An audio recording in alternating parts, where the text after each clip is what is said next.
Hello, welcome back to the channel, and today I have one question. Is it your birthday, little child? Don't answer, that was a rhetorical question.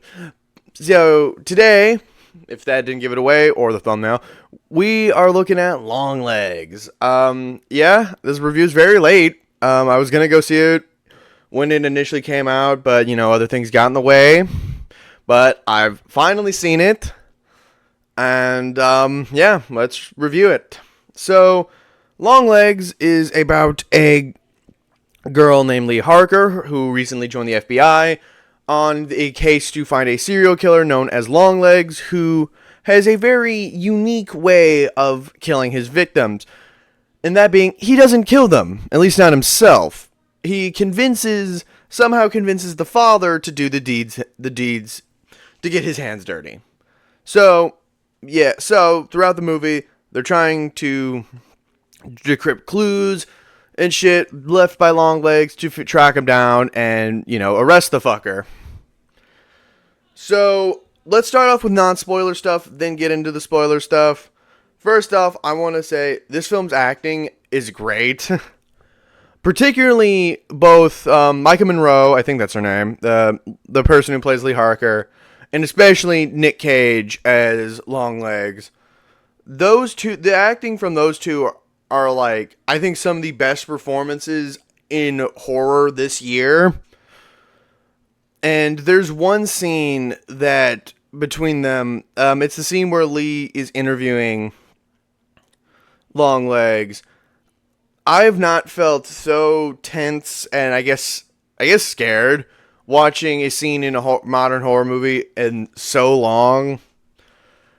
Is that scene of Lee interviewing Longlegs is like, God, that shit is that is tense. My heart rate was like, it was going up watching it, and I can't exactly describe why. But yeah, the acting is great. It's really damn good. Another thing I really liked about this movie was its set design, and particularly its color palette. The set design is what's the word? Very cold. I think the set design and color palette make this film feel very cold.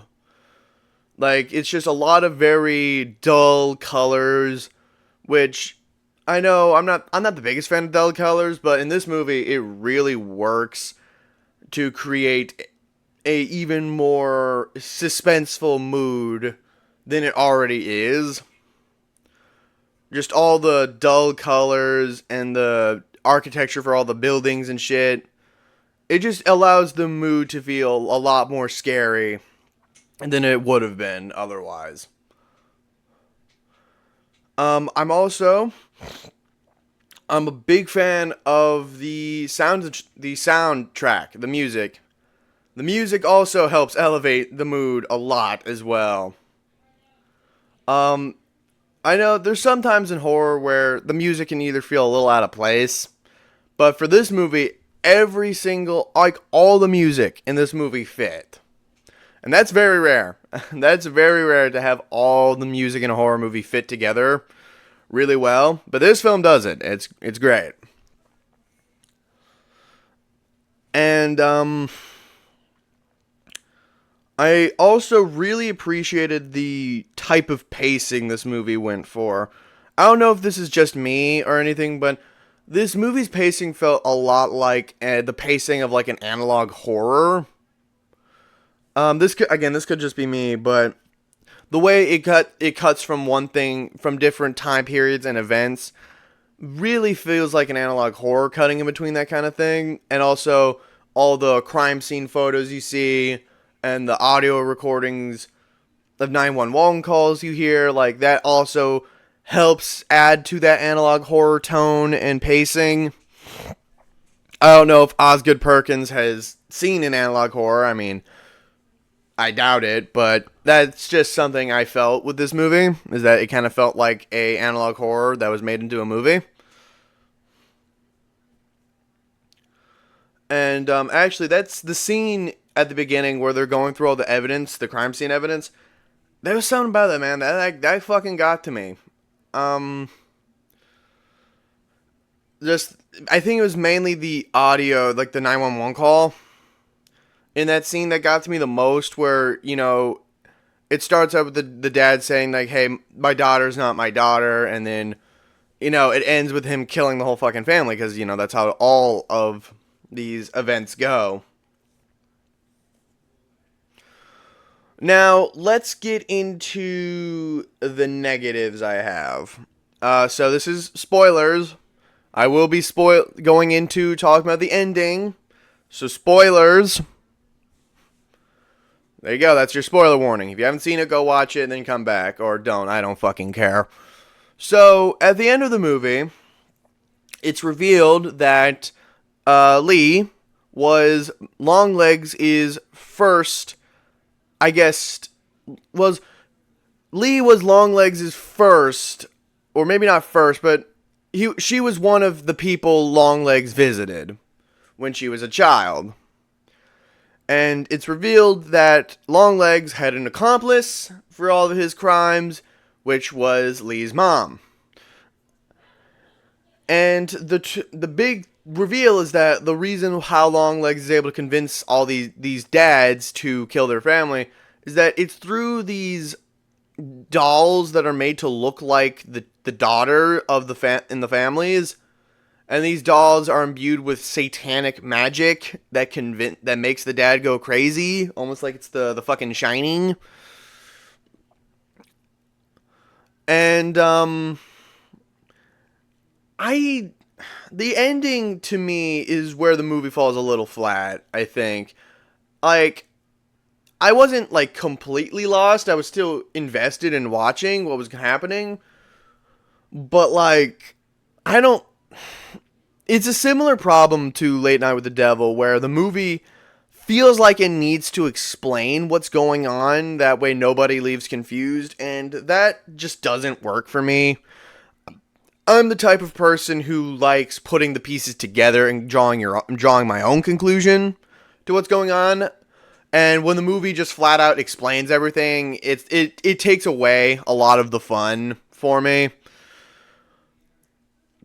So I feel like both this and Late Night with the Devil would have benefited from just not explaining everything, or only dropping hints and then leaving the bigger picture vague. And the other issue I have with the ending is I don't love the supernatural twist. The twist being that it's Satan the whole time. It takes away from Longlegs' creepiness, I think, because throughout the movie, anytime that bastard was on screen, I was fucking terrified. My heart rate was just accelerating so much when anytime that motherfucker was on screen. And then you get to the twist that he was embodying the dolls he was making with Satan.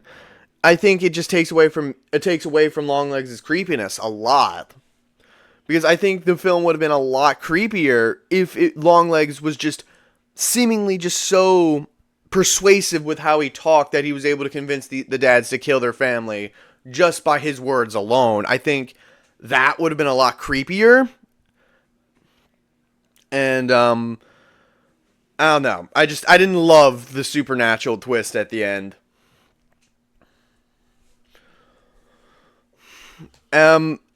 So all in all, Longlegs, I really enjoyed it. If putting it in the blood bag, I'll give it a 90%. It's a very well-made movie. It's got great acting, great production, great set design, great music, great color palette, great acting. Again, probably some of the best acting in horror all year. It's pretty fucking. It can get pretty fucking disturbing at times. I didn't even mention the scene, again, spoilers, where Longlegs bashes his fucking head into the table. That scene. Whew, that was fucked. That was fucked.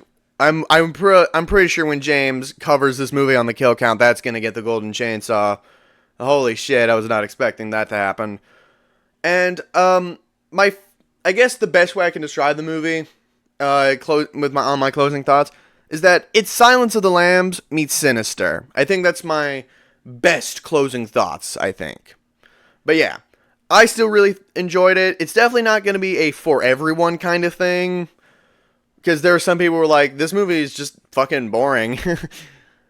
And so yeah, it's definitely not a for everyone kind of thing, but for me, I enjoyed it up until the last 15 minutes where the ending kind of lost me. But yeah, that was my review on Longlegs. I hope y'all enjoyed. And with October coming up, I want to get some more videos out. I know y'all should be getting reviews for Joker 2, Smile 2, and Terrifier 3. And if I can manage it, VHS Beyond. And I do want to do another tier list video in October where I rank all the VHS segments. I think that would be kind of a fun video to do. No, it wouldn't include Beyond, but if I do manage to review Beyond, I will rank the segments personally in that review. But yeah, that's just a little outlook for what I want to do next month. But anyway, I hope y'all enjoyed the video. Leave a like if you did, subscribe if you enjoyed my content, and I will see y'all next time. Goodbye.